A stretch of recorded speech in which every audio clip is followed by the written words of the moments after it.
துவாதசி பெருநாளில் ஏற்றமுற அகத்தியன் சபையில் நடந்தேறிய அற்புத பெருவிழா என்னகம் குளிரும் அகத்திய திருவிழா. அகம் குளிர்ந்தவன் அகமகிழ குழந்தையாக கண்ணனாக காட்சி கொடுத்து அமுதுண்டு வெண்ணெய் உண்டு ஆற்றலாய் நடந்தேறிய அந்நிகழ்வு அது பெரும் சூட்சும நிகழ்வு இச்சபையில் என்று சித்தனே யாம் மகாவிஷ்ணு அறிவித்து ஓம் நமோ நாராயணாய. ஆற்றல் பொங்கும் இச்சபைக்கு அழிநிலை உண்டென்று இழிநிலையோடு உழன்று வரும் மாந்தர்களுக்கு இக்காட்சி நற்காட்சியாய் பொற்காட்சியாய் இது ஏந்தியவன் கரம் சங்கு சக்கரம் மட்டுமல்ல கரத்தில் உள்ளது.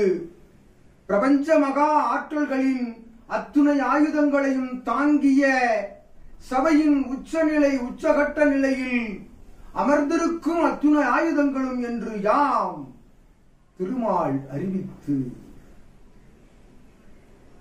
அற்புதமான ஆட்கொள்ளும் சபைதனில் இது நல்நிலையை மட்டுமே ஆட்கொள்ளும் சபை. அந்நிலையிலிருந்து மாறுபட்ட நிலைகளை வேறறுத்து அதனையும் ஆட்கொள்ளும் சபை என்று இச்சபையின் ஆற்றலை யாம் தெரிவித்து சித்தகணங்கள் தேவகணங்கள் கூடி நிற்கும் அற்புதமான இச்சபைதனிலே எம் நிலை இந்நிலையே உயர்நிலையே எம்மூர்த்திகள் ஒன்றாக நிற்கும் அவர்களோடு சேர்ந்த மும்மூர்த்தியாய் யாம் கலந்து அருள்பாலிக்கின்றோம் இச்சபையில் என்று சித்தனே ஆசி வழங்கி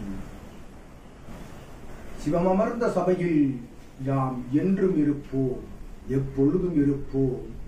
இன்றைய நாள் மட்டுமல்ல விஸ்வ சிவமகா சபை, ஒவ்வொரு நாளும் இது சிவவிஸ்வ மகா சபையே என்று அற்புதமான ஆசி தெரிவித்து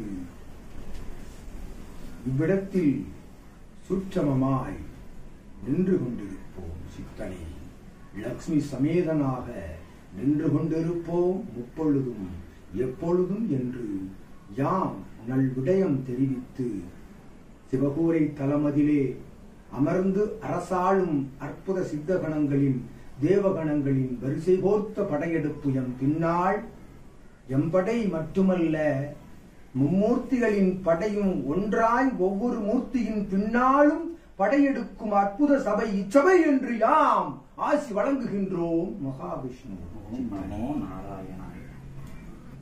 நல்நிலையாய் இந்நிலை இவ்விடம் இருக்க இவ்விரு நிலையும் இவ்விடம் இருக்க இவ்விடம் இருந்து சீடனை அகற்றுகின்றோம் யாம்.